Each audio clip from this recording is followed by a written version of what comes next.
Bueno, como todos me escuchan bien, Sí. ¿sí? Bien, como les comentaba recién Mari, este es el agrupamiento de ciencias sociales y compartimos historia de los procesos socioculturales y gestión y administración de unidades de información, que es de Mari. La idea de este agrupamiento es, en principio, el principal objetivo era que ustedes tuviesen menos aulas a las cuales ingresar este primer año y este inicio del primer año, ¿sí? Si no hubiesen tenido 8 aulas y no 4 como tienen ahora, ¿sí? Lo que hace mi materia es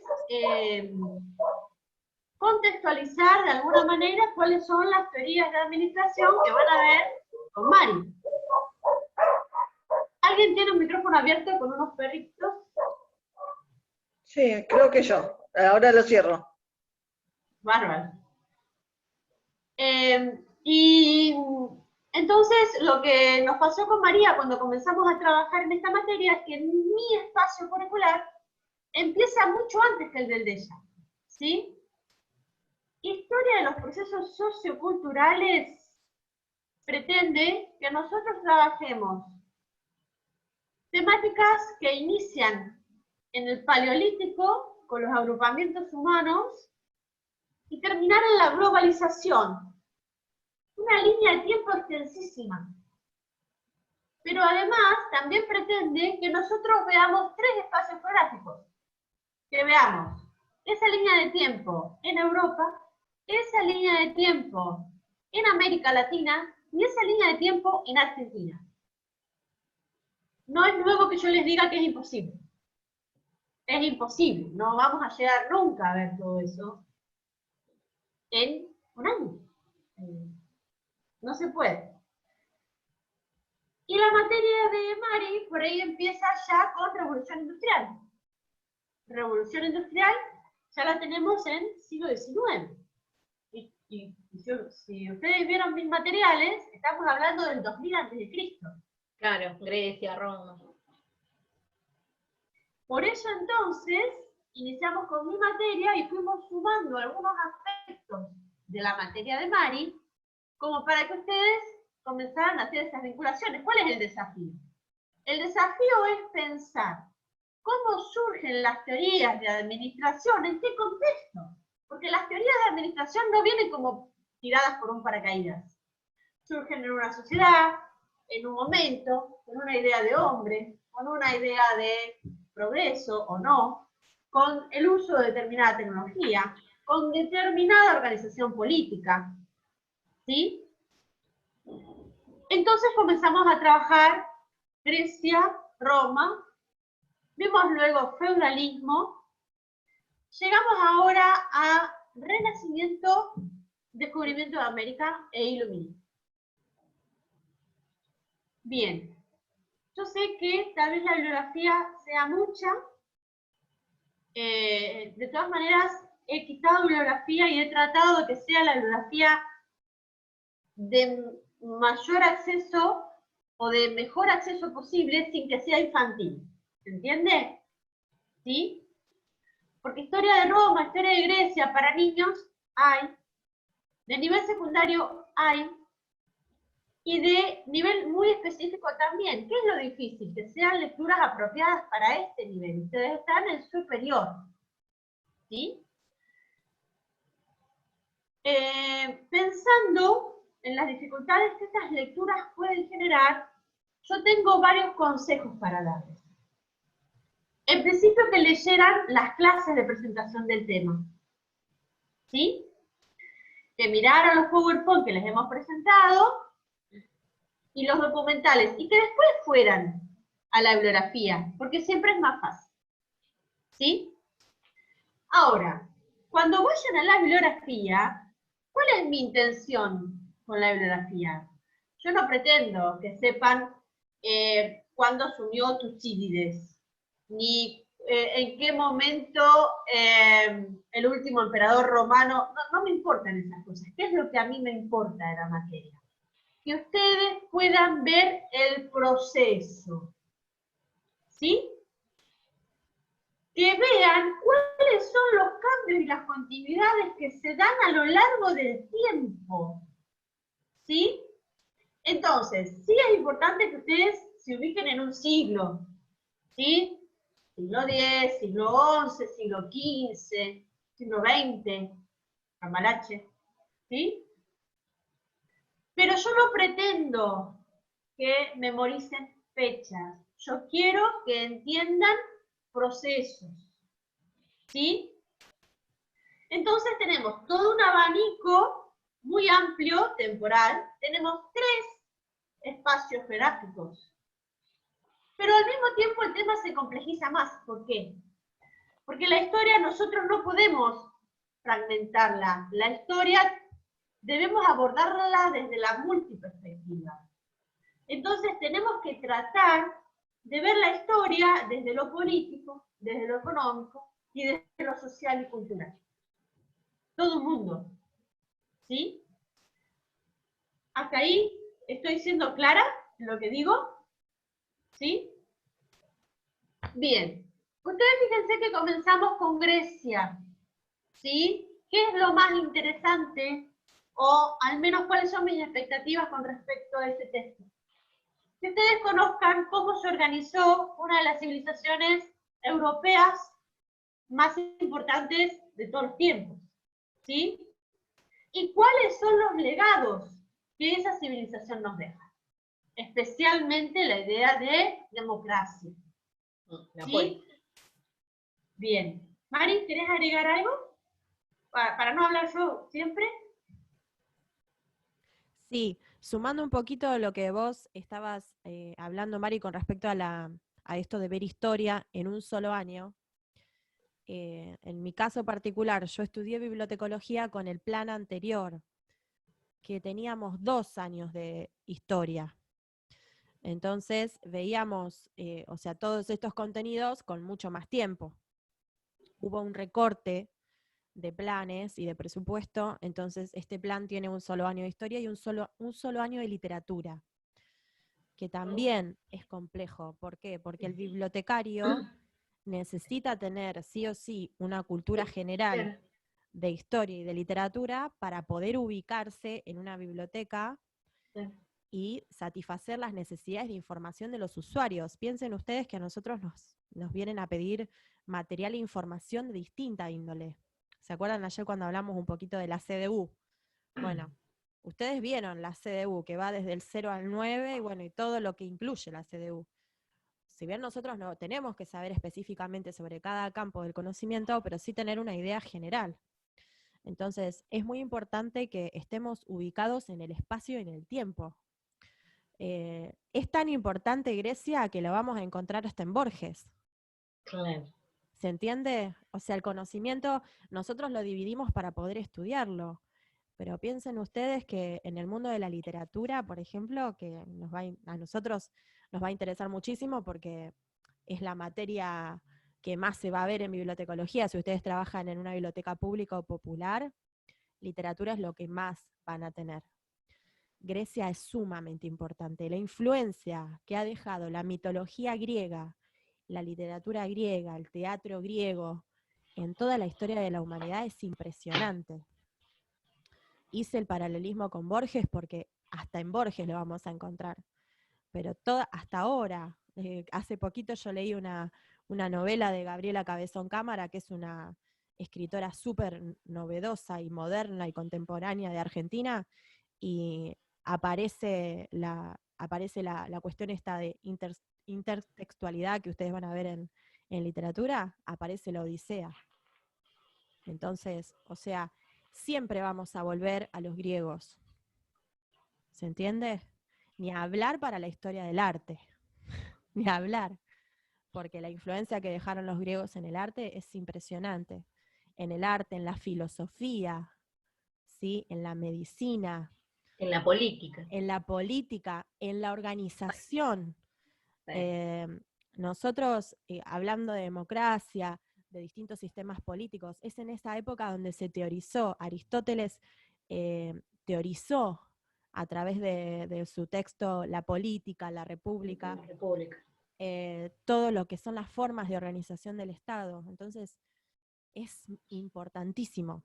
Por supuesto que no es que lo tenemos que saber de memoria, esto lo mismo que ayer hablamos con la CDU, pero sí tener una mirada contextualizada y una mirada general.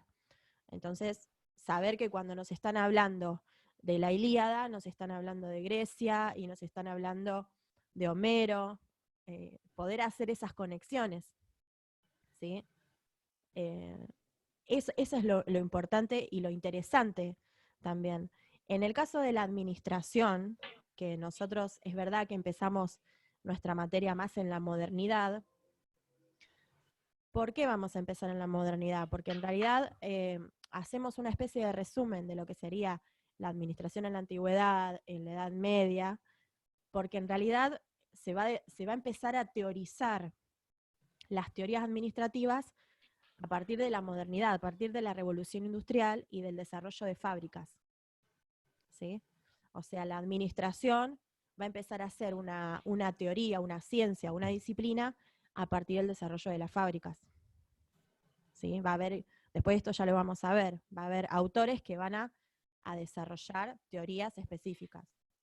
¿Y por qué las vamos a estudiar nosotros en bibliotecología? Porque esas teorías específicas de administración son las teorías que después van a influenciar las teorías de gestión para las bibliotecas, para las unidades de información donde nosotros trabajemos. Porque la gestión en las bibliotecas se hace, no así al tuntún, sino de una forma planificada y estratégica. Pero ¿de dónde sale esa gestión? Y sale de las teorías de administración que se fueron desarrollando, ¿sí?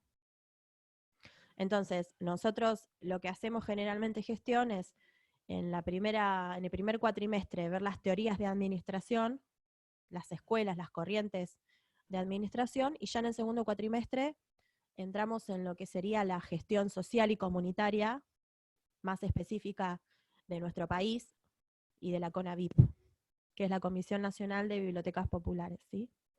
Centrándonos más específicamente en lo que sería una biblioteca popular. Pero esas teorías de administración, de gestión social y de gestión comunitaria que desarrolla la CONABIP para la actualidad, vienen como resultado de toda esa teorización que hicieron los teóricos de la administración, ¿sí? Como dice Mari, no vienen de la nada, sino que es el resultado de muchos años de desarrollo teórico, ¿sí? Ese es el objetivo de estudiar administración. En el caso de gestión, ustedes tienen 2 años de gestión. El año que viene tienen con otra profesora gestión 2. No sé si quieren hacer alguna pregunta.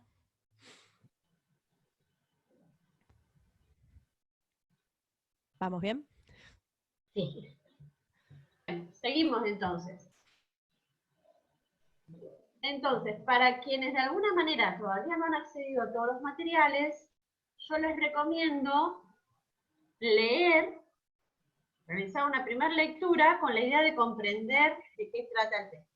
¿Sí? Lo primero que pueden hacer es tomar el texto y recorrerlo, ¿sí? Observar títulos, subtítulos, ¿sí? Para apropiarse de alguna manera de ese material. Lo leen una vez,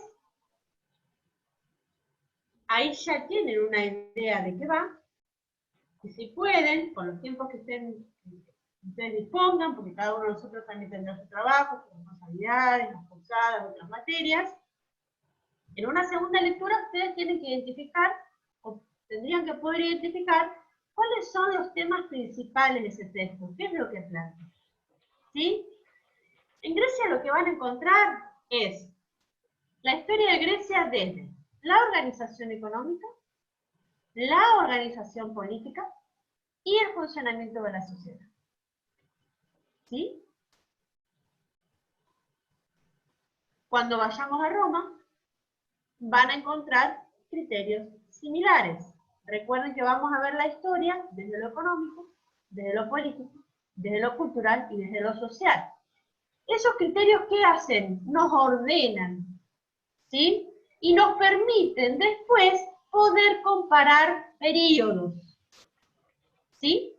Por eso muchas veces van a ver que en la historia, el año pasado me decían, profe, pero vamos y venimos, sí. Vamos y venimos, continuamente, ¿sí? Para encontrar justamente esos cambios y continuidades. Bien, cuando pensamos en Roma, lo igualamos con Grecia, porque Roma conquista a Grecia, ¿sí? Grecia se convierte en un protectorado, Roma. ¿Y por qué vemos Roma? En principio, porque la civilización romana es otra gran civilización, ¿sí?, que hace la historia europea. Esta materia tiene una clara base europocéntrica, en el sentido de que hablamos de Europa, ¿sí? Estamos hablando de historia europea. No estamos hablando ni de historia de Asia, ni de África, ni siquiera de América Latina en un primer momento. Vamos a hablar de América Latina cuando hablemos de descubrimiento y de conquista, pero siempre vinculado con Europa. Es el contenido que se ha establecido para la materia, ¿sí? Ahora bien, cuando hablemos de Roma, ¿qué vamos a pensar de Roma? Vamos a pensar en sus legados lo mismo que pensábamos en Grecia. ¿Cuál es, les pregunto, el principal legado de Roma? Las leyes. Bien, las leyes, ¿sí?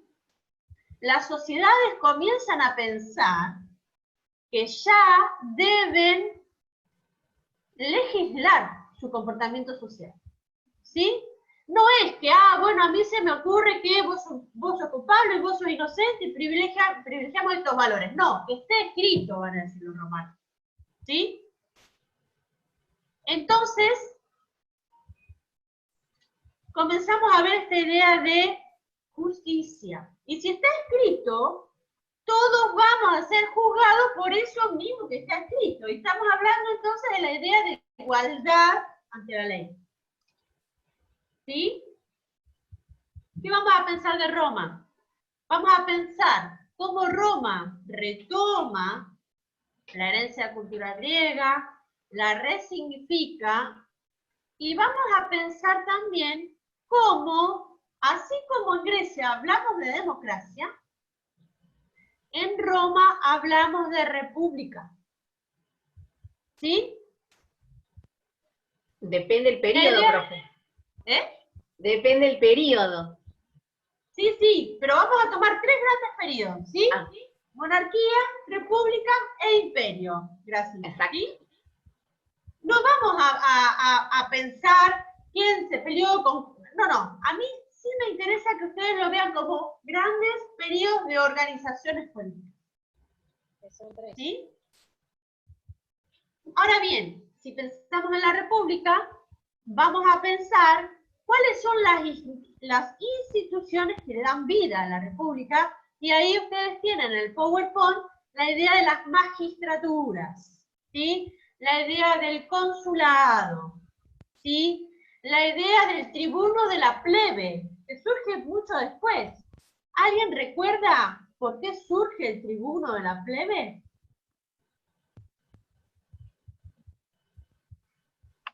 Porque ellos no tenían voz ni voto. ¿Quiénes? Muy bien, Los Graciela, plebeyos. ¿quiénes? Los plebeyos. Los plebeyos, muy bien. Y acá vamos a otro posicionamiento a la hora de pensar la historia. La historia no es una sola.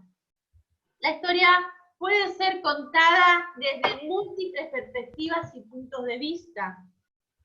Lo que yo les estoy contando es mi mirada acerca de la historia, pero Mari puede tener otra, y Romina puede tener otra. ¿Sí? ¿Se entiende? ¿Qué es lo que existe en historia? Los hechos. Pero esos hechos, que muchas veces están documentados en documentos públicos y oficiales, pueden ser contados desde diferentes puntos de vista. ¿Eso queda claro? ¿Queda clara esta idea de que no hay una sola manera de contar la historia? ¿Sí? De que hay muchas formas de contar la historia.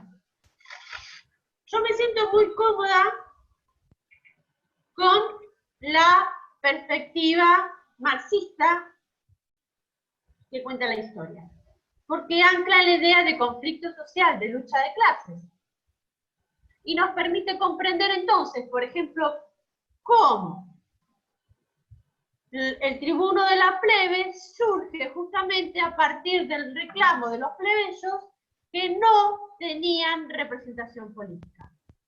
¿Quiénes eran los que manejaban los hilos de la política y del poder antes del surgimiento del tribuno de la plebe? Los patricios. Claro. Las personas que en la sociedad romana tenían poder económico, poder político, trayectoria gentilicia, ¿sí? Esta idea de que los cambios sociales se dan a partir de los enfrentamientos sociales, ideológicos, va a estar presente en la lectura de la historia que vamos a hacer en esta materia.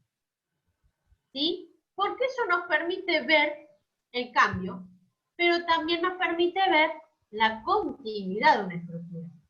Porque Roma no se cayó después de que surgió el tribuno de la plebe. Roma cambió. ¿Se entiende?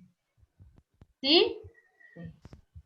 Estoy siendo clara en cuáles son las líneas principales de desarrollo de la materia, que eso es lo que hoy quiero que quede claro. ¿Sí? ¿Estoy siendo clara? Bien. Vemos Roma. Vemos la organización política de Roma. Vemos las instituciones que reglamentan esa vida política hasta que llega el momento del imperio. No vamos a ver imperio, ¿sí? Porque si hay algo que hace un imperio es concentrar el ejercicio del poder político y militar. Absoluto. En pos de la expansión, ¿sí? Además que no, es imposible, si le damos mucho tiempo a Roma no llegamos nunca a otros temas que son tan o más interesantes que Roma, ¿sí? Por eso, ustedes ven en el Power que la primer filmina es de la monarquía a la república, y de imperio no vemos casi nada, ¿sí? Yo tengo acá a mano el Power. No sé si ustedes lo tienen en mente. Mari, ¿me habilitas la posibilidad de compartir o vos tenés el Power de Roma bajado?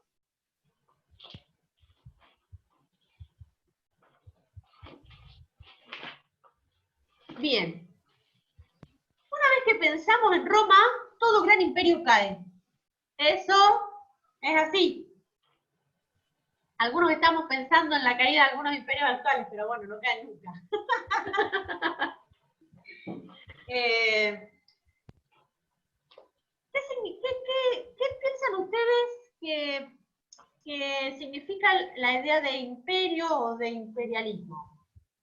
El poder absoluto. ¿Con qué intención? Porque ahí podemos hablar de una monarquía. Concentralizar, se cortó. Sí. Bien. Concentralizar el poder. ¿Sí? Concentrar el poder en pos de la expansión política, económica y territorial. Exacto. Bien. Si ustedes pensaran hoy, en un imperio, aunque hoy en día no estamos hablando de expansión territorial a partir de los ejércitos, ¿en qué país pensarían? ¿En qué? ¿En una monarquía? ¿En un imperio? No. Pensemos en un imperio hoy. ¿Qué país puede considerarse? La compañera dijo Estados Unidos, sí. Sí, claramente. ¿Sí? Por las ideas y eso. Claro. Sácalo, Mari, si querés al Power. Así nos vemos las caras. Ese Power los va a guiar con respecto a Roma, ¿sí? Uno de los grandes imperios de la historia, ¿sí? Pero la idea de imperio la podemos trabajar hoy en día. Por eso les digo que en historia vamos y venimos, ¿sí? Porque esta materia les tiene que servir a ustedes, no solamente para tener una cultura general, sino para analizar el presente. ¿Sí? Bien. Si pensamos en la caída de Roma, Roma cae a partir de las constantes invasiones. Bárbaras. Bien, Bárbaras. bien. Los bárbaros, Se llamaba bárbaros a los que no eran romanos, en realidad. ¿No? eran bárbaros, ¿sí? Sí. Porque no les entendían el idioma, hablaban así, ¿no? Los bárbaros, ¿sí? No es que fuesen bárbaros, de buenos. No. Era más una idea más de desprestigio, ¿no? Claro. Bien. Como los metecos en la época de los griegos, que metecos eran los que no eran Bueno. griegos, ¿no? Claramente, ¿sí? ¿Bien? Perfecto. Muy bien lo que está diciendo Graciela. Nosotros en todas las sociedades siempre vamos a pensar en clases sociales, desde la mirada marxista, ¿sí? Sí. Entonces vamos a pensar cuál es el grupo social que detenta el poder y por qué lo detenta, por qué lo tiene, y cuáles son las clases medias, si las hubiese, y las clases desprotegidas. A partir de las relaciones entre clases, surge el conflicto y surge el cambio social. Esa es la mirada de la historia con la que yo me siento cómoda. Y sí, hay otras miradas de la historia. ¿Sí? Bien, pensemos en la caída de Roma. El Imperio Romano se disgrega. Es tan grande ya y es tan invadido que no se puede sostener en su autoridad. ¿Qué es lo que sucede? Surgen unidades políticas. Los feudos. Bien, los feudos. Entonces ahí vamos al feudalismo. ¿Sí? ¿Qué es el feudalismo? Es un sistema político, económico y social. ¿Sí? Que tiene su auge desde el 800 hasta el 1400. ¿Sí? Si ustedes piensan en una época feudal, imagínense los castillos, las películas en donde nos muestran a los caballeros, esta idea de los aldeanos que viven adentro del castillo o alrededor del castillo, ¿sí? ¿Qué es lo que sucedía ahí? Se encontraba el señor feudal que tenía esas tierras para administrar porque el rey se las había dado a cambio, ¿sí?, de lealtad. De lealtad política. Para mí era servidumbre. Sí, pero es más que nada lo que es el vínculo vasallístico que se le dice, ¿sí? Claro. Es, bueno, yo te defiendo militarmente cuando vos necesitas ir a una guerra contra otro rey. Claro. Yo te administro las tierras, imparto justicia, te cobro los impuestos, ¿sí? Pero a cambio, esas tierras son momentáneamente mías. ¿Por qué momentáneamente mías? Porque en un primer momento no eran hereditarias. No. Después se volvieron hereditarias. ¿Sí? En ese sistema político, ¿cuál es la clase más desprotegida? El siervo de la gleb. Claro. ¿Por qué?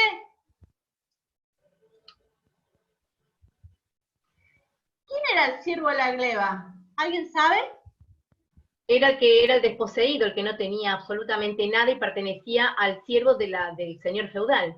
Claro, no tenía nada. No tenía nada, era de la tierra, no. era de la tierra. No podía salir de ese territorio. Muchos estaban adscritos a la tierra y ni siquiera podían salir de ahí. Exacto. ¿Sí? Bien. Ahora vamos a ir mezclando las cosas. ¿Sí? Tengo al monarca, tengo una organización social, ¿sí?, un pacto de lealtad, gente que administra una tierra y gente que la trabaja. ¿Sí? Esa sociedad producía para el autoconsumo, no producía para comercializar. Aunque el comercio existía. Una economía cerrada. Sí, claro, ¿sí? Más de una vez tenían pérdidas de cosecha y se morían de hambre. Claro. ¿Sí? ¿Qué es lo que comienza a pasar? Empiezan a pensar cómo producir más y mejor. ¿Sí? Entonces inventan el arado de hierro, inventan el arnés que le colocan a los animales en el cuello, entonces es más fácil que tiren. ¿sí? Trabajan más rápido la tierra, ¿sí, no? Trabajan el hierro y no la madera, ¿sí? ¿Qué va a pasar, chicos, con esto? ¿Van a producir más alimentos? ¿Sí? Si producen más alimentos, pueden alimentarse mejor. Si pueden alimentarse mejor, Pueden va a vender. haber más personas y va a crecer la población. Si crece